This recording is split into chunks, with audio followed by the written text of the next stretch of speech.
안녕하세요. 장동원 미래스탁의 박시장입니다. 5월 12일 증시 마감 시장에 대해서 말씀을 드리겠습니다. 코스피는 2727.63포인트 0.57% 상승 마감했습니다. 미국의 기준 금리 인하 기대감이 확대되면서 외국인이 1475, 기관이 3552억 순매수하면서 외국인과 기관의 순매수에서 상승 마감하였습니다. 코스닥은 864.16포인트 0.69% 하락 마감했습니다. 외국인과 기관이 순매도하면서 하락 마감했습니다. 외국인은 226억 순매도, 기관은 617억을 순매도하였습니다. 미국의 주간 실업수당 청구 건수가 예상치를 상회하면서 금리 인하 기대감이 확대됐습니다. 이게 미국 증시가 강세로 마감하면서 외국인의 투자 심리를 자극하였는데요. 또한 선물 시장에서도 외국인이 이제 순매수로 전환하면서 우리 시장에 긍정적인 요인을 작용했습니다. 코스피는 저 PBR, 주가 순자산 비율, 금융주 중심의 강한 반등이 나타났으며 상승을 했고, 실제가 앞둔 엔비디아 약세 지속 등의 반도체주는 매물 처리가 되면서 지수 상승폭을 좀 제한하는 모습이었습니다. 코스닥은 반면에 외국인 기관 순매도를 하락 마감하는 모습이었습니다. 원달러 환율은 1368.10원 0.15% 하락 마감했습니다. 미국의 주간 고용지표 부진으로 연준의 연내 금리 인하 가능성이 높아지면서 원달러 환율은 하락 마감하는 모습이었습니다. 오늘 테마 시장을 살펴보도록 하겠습니다. 오늘 화장품 관련 종목들이 힘이 좋았는데요. 4월의 비중국향 수출 성장 견조 분석과 주요 화장품 업체의 실적 호조 모멘텀이 지속되면서 실리콘2 상한가, VT, APR, 콜마홀딩스, IPMLSC, 제이준 코스메틱 등의 좋은 모습을 보였습니다. 특히 이제 미국, 유럽 수출이 아웃퍼폼했으며 중국은 전반적으로 양호하나 채널 브랜드 간 차별화된 흐름이 나타나고 있고요. 올해 화장품 업종의 성장 모멘텀이 비중국 수출, 매스 브랜드 시장을 중심으로 나타날 것이라고 얘기가 나오는 모습입니다. 중국은 올해의 주인공이 되지 못하더라도 아예 포기하긴 아쉬운 시장이며 당장 중국 화장품 수요가 크게 반등하지 않더라도 회복과 성장하는 분야는 분명히 있기 때문에 포기하기는 아쉬운 시장이라고 얘기가 나오는 모습입니다. 중국 비중이 큰 업체가 LG생활건강으로 이 더후가 중국의 틱톡의 3월 부저널 1분기 판매, 4월 판매에서 좋은 성과를 거두고 있고 낮은 기저와 리브랜딩 효과로 올해 중국 법인의 플러스 성장이 기대된다고 언급하고 있는 모습입니다.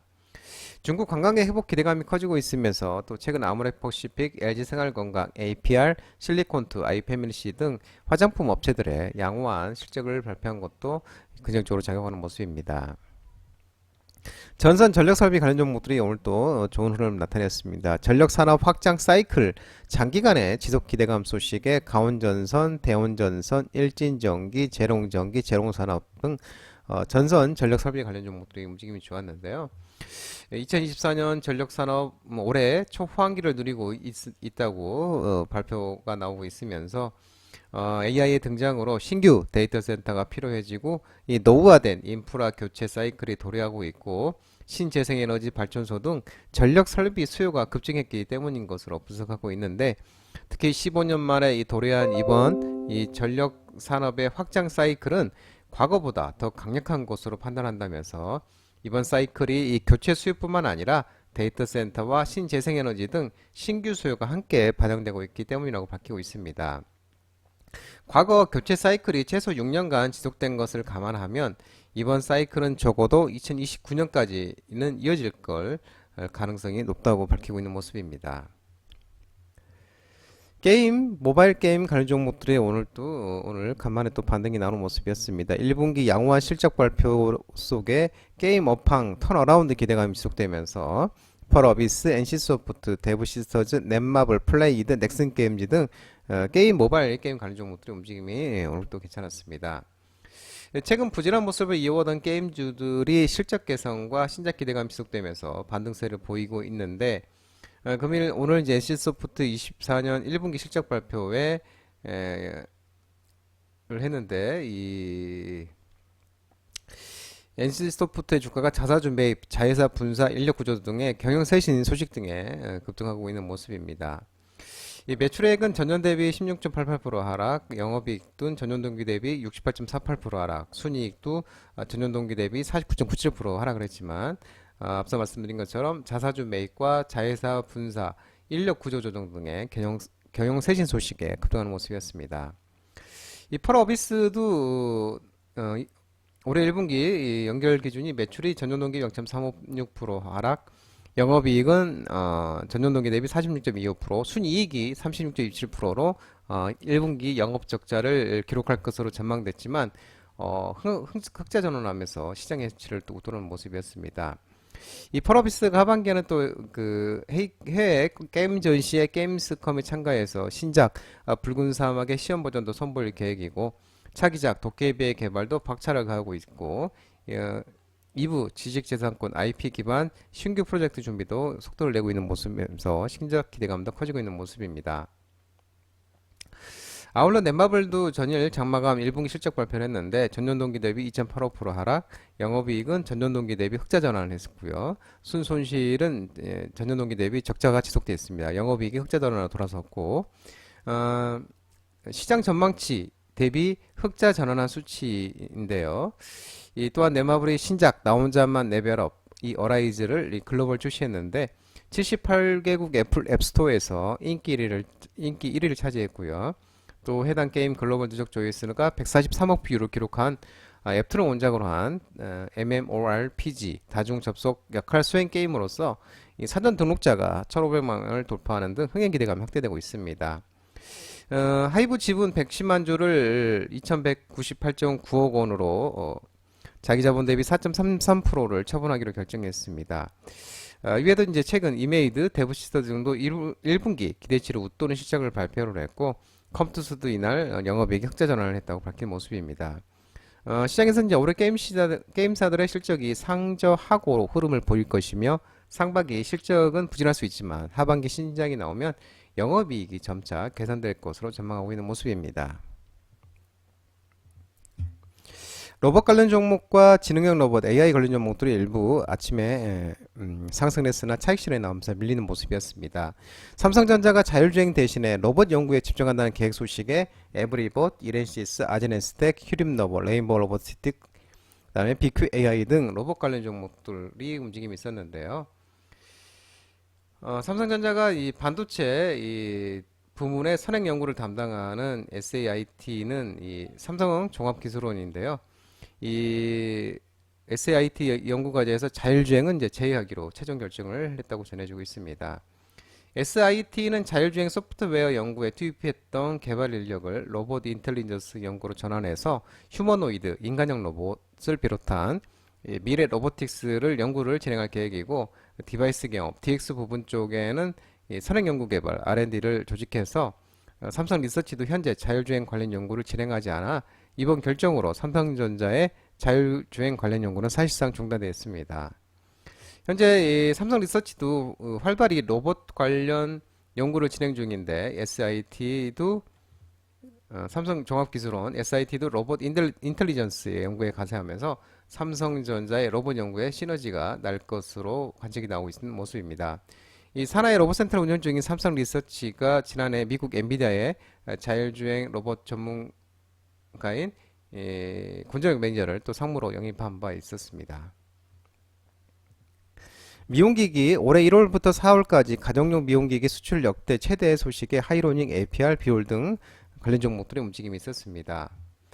올해 1월부터 4월간 4개월간 가정용 미용기기가 수출액이 작년 같은 기간보다 145% 증가하면서 6,700만 달러로 같은 기간 역대 최대 실적을 기록한 것으로 전해지고 있는데 이 가정용 미용기기는 이제 전동 피부 마사지, LED 마스크, 두피 관리기 등 소형 전기 제품이고 코로나19 팬데믹을 거치면서 가정 내 미용 관리 수요가 늘어났고 K-뷰티 인기와 함께 기능이라든지 품질을 토대로 수출처를 넓어지고 있는 것으로 분석되고 있는 모습입니다.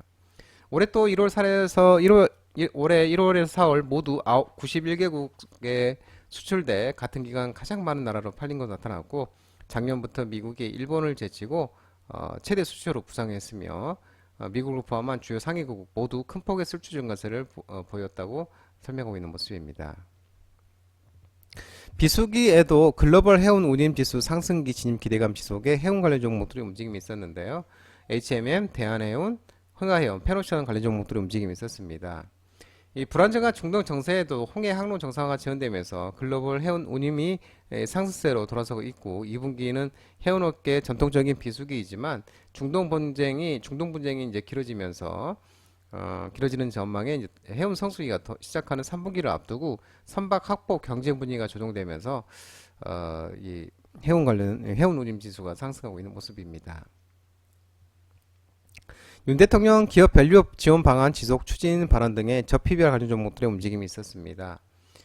KB금융, 하나금융지주, 신한지주, CJ, SK스퀘어, 삼성생명, 삼성화재, 삼성증권, 미래에셋증권 등 은행, 보험증권사, 지수사 등 저PBR 관련 종목들의 움직임이 있었습니다. 윤석열 정부 2년 국민보고와 기자회견에서 밸류업 문제는 얼마 전 금융위원회에서 발표에 대해서 시장 실망감이 컸던 것을 알고 있다면서 기업 밸류업 프로그램과 관련 강도 높은 정책을 시사를 했고 이에 페널티 없이 기업들의 자발적인 참여를 못 박은 상황에서 기업 가치 제고 방향이 전환될 수 있다는 기대 심리도 커지는 보고 있는 모습입니다. 윤 대통령은 이제 기업을 옥죄면서 이 빠른 속도로 밀어붙이기 식으로 가는 것보다는 분위기와 환경을 만들어가면서 기업들의 협력을 먼저 유도하는 방향으로 진행한다면서 시장에서 기대하는 강도 높은 정책들도 계속 펼칠 것이기 때문에 조금 기다려주면 기업 밸류업은 착실히 단계적으로 잘 진행될 것이라고 언급하고 있는 모습입니다. 국내 방산 수출 비중이 상승 전망 소식에 일부 방산주 관련 종목들 움직임이 있었습니다. 사면, 코치테크놀로지, 하나에어로스페이스, 스페코 등 일부 방위산업 전쟁 관련 테러 종목들의 움직임이 있었습니다. 이 방산업종에 대해서 2021년부터 2023년 가파르게 증가한 해외 수주를 기반으로 향후 국내 방산의 수출 비중이 더욱 상승할 것으로 전망되고 있는 모습이고 실적의 질이 향상되는 것 동시에 이익도 증가할 것으로 예상하고 있는 모습입니다. 해외 방산기업 대비 국내 방산기업의 향후 이익 증가폭이 큰 점을 감안하면 국내 방산 멀티플이 적정 수준까지 회복되는 속도가 매우 빠르진 않을 전망이지만 큰 폭의 이익 성장에서 주가 상승 여력 여전히 유효하고 장기적으로 적정 멀티플이 회귀 과정에서 주가 상승폭이 더욱 가파르질 수 있다고 설명하고 있는 모습입니다. 한편 또 이스라엘과 하마스가 재정학적 리스크도 지속되고 있는데 이 가짜지구 라파 남부에서 이스라엘과 하마스가 강도 높게 교전 중인 것으로 전해지고 있는 모습도 또 작용하고 있는 모습입니다. 브라질 홍수에 따른 대두 가격 상승 전망과 하반기 라니냐 발생 가능성 부과 소식에 사료 음식적 업종 관련 종목도 상승을 했습니다. 한일사료, 이지바이오, 한탑, 고려산업, 풀무원, 신성홀딩스 등 사료 음식적 업종이 관련 종목들이 탐망가 상승했습니다. 올해 코코아 가격을 2배 이상 급등시켰던 엘니뇨에 이어서 하반기에는 라니냐가 발생할 가능성이 높은데요. 미국 해양대기청 산하에 따르면 라니냐 발생 가능성이 올해서 4월 이후는 0%, 5월에서 7월은 26% 높아질 것으로 전망하고 있습니다. 이 확률이 연말로 갈수록 점점 커지면서 8월에서 10월에는 80%, 10월에서 12월에는 86%로 정점 찍을 것으로 예상하고 있는데 라니냐가 발생하면 국제 곡물, 원유 가격 등이 급등할 수 있고 또 에그폴레이션, 농산물 가격 상승이 야기하는 인플레이션인데 에그폴레이션으로도 물가가 더 오를 수 있다는 전망입니다. 또 지난달에 또 브라질 히우그라디 두술주에 폭우가 쏟아지면서 홍수 피해가 잇따르고 있는데 이 브라질 3위 콩 생산지로서 폭우 발생 전 브라질의 국영 작물 기관도 이 콩 생산량을 이제 2,189만에서 2,225만 톤으로 예상했지만 이번 홍수로 인해 피해가 심한 지역에선 7, 80%의 콩이 손상될 것으로 추정되고 있는 모습입니다. 이에 국제 콩 가격에도 영향을 미칠 수 있다는 우려가 지속되고 있는 모습입니다. ARM 실적 가이던스 실망감 속에 필라델피아 반도체지수도 하락하면서 반도체 관련 종목도 하락했는데 칩슨 미디어, DI, 테크윙, 에피시스템, PSK홀딩스, TS 등이 하락했습니다. 뉴욕 시장의 고용 둔화 신호 속에 연내 금리 인하 기대감이 재부각됐지만 필라델피아 반도체지수는 하락하는 모습이었습니다. ARM이 시장 예상치를 상회하는 분기 실적을 발표했지만 향후 실적 전망이 시장 예상 하회하면서 하락세에 기록하는 모습이었습니다. ARM은 2025년 내년도 회계연도 매출 하한을 39억 달러 제시했지만 시장 예상치가 39억 9천만 달러를 하회한 수치입니다. 이에 AI 특수에 대한 시장에 의문이 제기된 가운데 엔비디아 등도 하락하면서 지수 하락을 이끌었습니다. 미국이 오는 2032년 전 세계 첨단 반도체 시장의 4분의 1 이상을 차지할 것이라는 분석이 제기되면서 향후 한국 기업들의 미국 생산 시설 확대가 지금보다 더 커지면서 미국 정부의 정책 변화와 지정학적 이슈에 따라 반도체 산업 영향을 크게 받을 것이라는 우려도 제기되고 있는 모습입니다. 장동건의 스탁 전화번호는 166-3797입니다. 끝으로 장동건의 유튜브 채널 구독과 좋아요 많이 부탁드리고요. 알림 설정을 꼭 해두시기 바랍니다. 유튜브 채널 아래 보면 공유가 있습니다. 공유, 소개 링크 많이 부탁드리고요. 유튜브 장중 라이브 무료 방송 진행하고 있으니까 혼자 하기 힘드신 분들이나 도움이 필요하신 분들은 언제든지 오셔서 많은 도움 받아가시기 바랍니다. 오늘 시장도 모든 분들 고생 많으셨고요. 남은 시간 평안한 시간 되시고 즐거운 주말 되시기 바랍니다. 감사합니다.